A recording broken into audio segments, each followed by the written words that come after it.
Diretso lang tingin sa hilaga, abot tanaw ang katotohanan.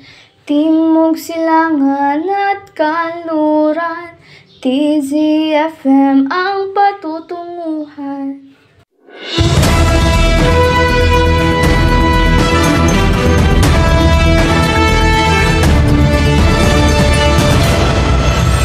Mula sa baluwagang pampalitan, himpilan at sandigan ng bayan, 598 sa inyong mga radyo. mula umaga hanggang gabi, kasama At inyong kaagapay sa serbisyong tapat para sa lahat. narito ang tambalang kakampi nyo. Ito ang DZFM. Kada balita na. Oras, 13 minuto, makalipas ang ika-4 ng hapon. Magandang umaga, Luzon, Visayas at Mindanao. Ako si Nigel Matinaw, boses ng impormasyon.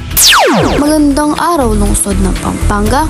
Ako naman si Robbie Encoy, inyong lingkod bayan. Sa ulo ng mga nagbabagang balita, higanteng umiindak, nagmula sa basura. Paglago ng ekonomiya, mas inklusibo. Pampasaherong eroplanong bumagsak malapit sa Washington. Kat Calentino, inoperahan matapos mag-diagnose ng may ruptured appendix. TikTok influencers na, artista pa. Manatiling nakatutok sa ating programa at tayo makinig sa mga paalala.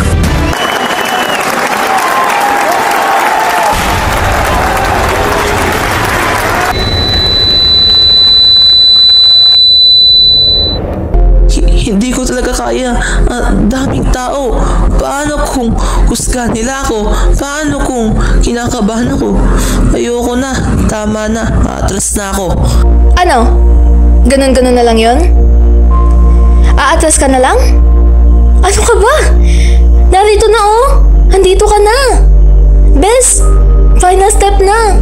Sasayangin mo yung pagod mo? Sasayangin mo yung gabing halos hindi ka makatulog para lang dyan? Andito ka na. Aatras ka pa ba? Matagal mo tong pinaghandaan. Ang tagal mo tong kinakwento sa akin. Ang tagal mong excited dito. Basta, inhale, exhale. Inhale, exhale. Hinga. Kalma lang. Hangga akong manatili hanggang sa iyong pagkalma. Magsisilbing lakas mo tuwing nanghihina ka. Dadamayan ka sa lahat, ito'y kaya. Marami ang nakakaranas ng pagkatakot sa pagsasalita sa maraming tao. At ito ay tinatawag na glossophobia. Ito ay ang takot sa pagsasalita sa publiko. At ito ay karaniwan. Sa katunayan, tinatansya ng ilang eksperto na hanggang 77% ng populasyon ay may iilang antas ng pagkabalisa tungkol sa pagsasalita sa publiko. Ngunit, huwag kang mangamba. Pagkat hindi ka nag-iisa, magtiwala ka lamang sa iyong sarili at ito ay makakaya. Parating tatandaan na sa pagsubok sa panibagong gawain ang mas magpapatatag sa iyo. Nagbabalik ang arangkadang balita. Para sa lokal na balita, higanting umiindak, nagmula sa basura. Narito ang mga detalye. Noah, ibalita mo. Sa bayan ng Santa Ana ng Pampanga, isang kakaibang tradisyon ang nagbibigay buhay sa mga lansangan tuwing desperas ng bagong taon.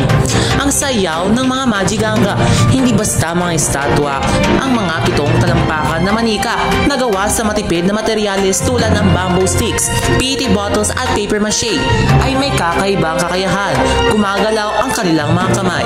Ang paggalaw nito, ayon sa paniniwala ng mga taga Santa Ana, ay nagtataboy ng malas at nagdudulot ng swerte. Ngunit higit pa sa isang pamahiin, ang Magiganga ay isang masiglang pagpapakita ng lokal na sining at kultura na may mas kasamang paligsahan sa sayaw na inaabangan taong-taon. Noah Canillo para sa Balitang Lokal. Para sa Balitang Nasyonal, paglago ng ekonomiya, mas inklusibo. Alicia, ibalita mo. Nangako ang NEDA o National Economic and Development Authority na gagawin pa nitong mas inklusibo ang paglago ng ekonomiya.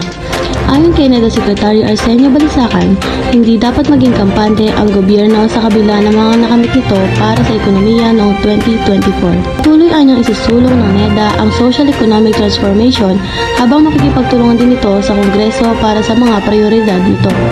Tiniyak din ng kalihim ang suporta ng fiscal programs at pag-institutionalize sa regular monitoring, evaluation, integration sa budgeting, planning at investment programming. Ako si Alicia Lacanilaw para sa Balitang Nasyonal.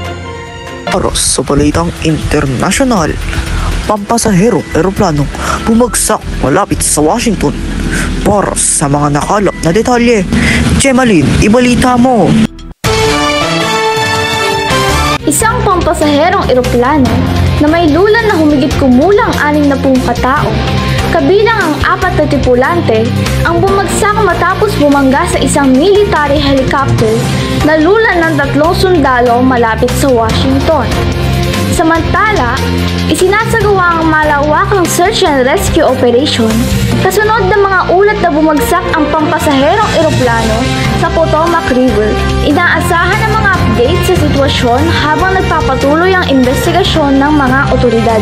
Gemaline Alonso para sa Balitang Internasyonal. Para sa Balitang Sports, Kat Tolentino, inoperahan matapos ma-diagnose ng may ruptured appendix. Para sa mga detalye, Ella Duhali, iyong ibalita. Magpapahinga muna sa paglalaro sa Choco Mucho ang veteran opposite spiker na si Kathleen Tolentino. Yan ay kasunod ng anunsyo ng team na kinailangang sumailalim ng atleta sa surgery matapos ma-diagnose na may ruptured appendix. Sa pahayag ng Flying Titans, Lunes na makaramdam ng abdominal pain si Tolentino at dalhin sa ospital nang malaman ang kondisyon nito. Agad siyang sumailalim sa surgery at kasalukuyang nagre-recover. Nangyari ang insidente ilang araw matapos ang reverse sweep ng Choco Mucho sa Zio's Coffee. Ella Duhali para sa Balitang Sports. Para sa Balitang Showbiz, TikTok influencers na, artista pa. Chloe, anong chika mo ngayon? May mainit-init na chika na naman ang boses chikadora ng bayan para sa ating nag-aalab na mga chismis today. Katatawanan ang hatid ng influencers na sina Jo Marie at Spencer Serafica sa maaksyong programa ng GMA Prime ng mga batang Riles. Ginagampanan ni Jo Marie at Spencer ang magkapatid na Lala at Lulu, ang dalawang anak ni Paul na ginagampanan naman ni Derek Paulette. Bago mangyari ang trahedya sa Sitio Liwanag, may kainan sina Lala at Lulu at lubos ang kilig nila tuwing dumadaan si Kidlat na ginagampanan naman ni Miguel Tan Felix. Sa totoong buhay, nakakatawa rin sina Jomar at Spencer lalo na't patok na patok sa TikTok ang kanilang videos. Suli, ito ang inyong boses chikadorang kabalitaan, Chloe Macapagal. Para sa Balitang Showbiz, balik sa inyo! Kas na naman po ang ating pambalitaan.